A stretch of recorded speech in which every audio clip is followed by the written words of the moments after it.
కులగణన వల్ల OC జనాభాని OC పాపులేషన్ని పెంచి చూపించారు, బీసీలని తగ్గించి చూపించారు. దీనివల్ల కులగణన వల్ల అంటే తెలంగాణలో జరిగిన కులగణన వల్ల బీసీలకు నష్టమే అనే అభిప్రాయం చాలామంది, అంటే మీ విపక్ష నేతలు ఎలాగో అంటారు, మీ సొంత పక్షంలో ఉన్న తీన్మార్ మల్లన్న ఆయన మీ ఎమ్మెల్సీ కూడా అలాంటి వ్యక్తి కూడా దాన్ని చింపేశాడు, పక్కన పడేశాడు.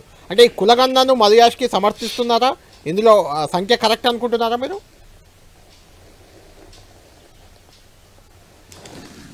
ఈ కుల గణన పైన అంత జరగక ముందు ప్రభుత్వం నన్ను ఎప్పుడు కూడా పిలవలేదు, నేను దాంట్లో భాగస్వామి కాలేదు. నిన్న మొట్టమొదటిసారి పొన్నం ప్రభాకర్ గారు పిలిచారు.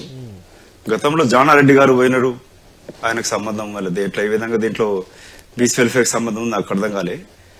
కేశవరావు గారు పోయి చేస్తాను. ఈ కులగణన కోసం జరిగిన బీసీ ఉపసంఘం కానీ ఎస్సీ ఉపసంఘం వర్గీకరణకు కానీ దాని చైర్మన్ కూడా ఉత్తమ్ కుమార్ రెడ్డి.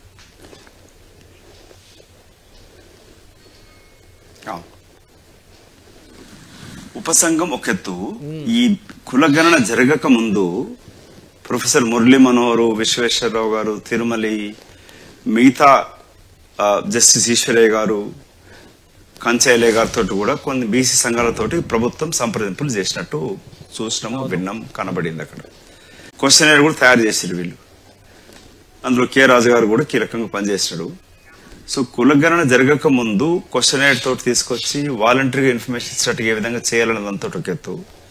ఈ దీంట్లో కాంట్రవర్సీలో నేను అంటే ఇప్పుడు ఒక న్యాయవాది కూడా ఆలోచిస్తే ఏదైతే సంఘాలు ఆబ్జెక్షన్ లేవనెత్తుతున్నారో 2011 జనాభా లెక్కల ప్రకారంగా లేక సమగ్ర కులగణన దాని సర్వే ప్రకారంగా గాని ఇది ఈ కాంట్రవర్సీలో నేను ఇప్పుడే కామెంట్ చేయదలుచుకోలేదు. ఎందుకంటే కాంగ్రెస్ పార్టీ నాయకుడుగా ప్రభుత్వం తీసుకొచ్చిందని సమర్థిస్తాము. ఎందుకు సమర్థిస్తామంటే గుడ్డిగా సమర్థించం. కాంగ్రెస్ పార్టీలో ఒక విధానం ఏంటంటే కాంగ్రెస్ పార్టీ యొక్క అగ్రనాయకత్వం తెలంగాణను వ్యతిరేకిస్తున్న రాష్ట్ర నాయకత్వం సోనియా గాంధీ గారి నాయకత్వాన్ని నమ్మి తెలంగాణ వస్తుంది అని చెప్పి అప్పటి ప్రధానమంత్రిని గాని ముఖ్యమంత్రులు గాని ఎదిరించి ఎంపీలందరం కూడా ఒక ప్రత్యేక పోరాటం చేయడం జరిగినది. కేసీఆర్ కూడా పదే పదే నాకు ఫోన్ చేసి అడిగేటోడు, ఏమవుతుంది సోనియా గాంధీ గారు, రాహుల్ గాంధీ గారి యొక్క ఆలోచన ఏంటి, ఏ విధంగా బిల్లు పాస్ అవుతుందని అడిగేటోడు తప్ప వాళ్ళకి ఇన్ఫర్మేషన్ కూడా లేకుండా దానికి.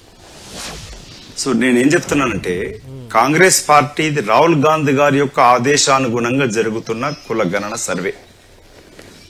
ముఖ్యమంత్రి నుంచి తోడుకొని కార్యకర్త వరకు వారి యొక్క ఆదేశాన్ని అమలు చేసి తీరాల్సిందే. ఇంట్లో ముఖ్యమంత్రి రేవంత్ రెడ్డి గారి గాని వ్యక్తిగత అభిప్రాయాలు ఇష్టాయిష్టాలు ఉంటాయని నేను అనుకోవట్లేదు. తీన్మార్ మల్లన్న కొన్ని లెక్కలు తీసుకొచ్చాడు. అతను బీసీల కొరకు పోరాటం చేస్తా ఉన్నాడు, గట్టి సామాజిక న్యాయం కొరకు చేస్తా ఉన్నాడు. సో ఇది ఒక జనరేషన్స్ నుంచి వస్తున్న పోరాటం, కొన్ని తరతరాలుగా జరుగుతున్న క్లాస్ వారిది. సో దీంట్లో వ్యక్తిగతంగా కూడా ఎంతో నష్టపోవడం జరిగింది. విద్యార్థి దశ నుంచి కూడా చూస్తా ఉన్నాను. మీరు అడిగిన ప్రశ్నకి సూటి జవాబు ఏంటంటే ఏదైతే ఇప్పుడు కాంట్రవర్సీ ఉందో తగ్గించారని చెప్పి అసలు బీఆర్ఎస్ పార్టీకి కళ్యాణ్ గారు వాళ్ళు మాట్లాడడానికి ఎథికల్లీ మోరల్లీ అధికారమే లేదు. 10 సంవత్సరాలు సమగ్ర కులగణన చేసి బీసీల సంఖ్య చెప్పకుండా ఇవాళ బీసీ కులగణన జరిగినాక అపోహలు సృష్టిస్తూ ఒక ప్రధాన బాధ్యత గల ప్రతిపక్షం ఏం చేయాలి? ఒకవేళ నిజంగానే బీఆర్ఎస్ పార్టీకి సామాజిక న్యాయం పైన చిత్తశుద్ధి ఉంటే కళ్యాణ్ గారు ప్రభుత్వం ప్రతిపక్ష పార్టీలు కూడా అడిగినది, ఆహ్వానించినది.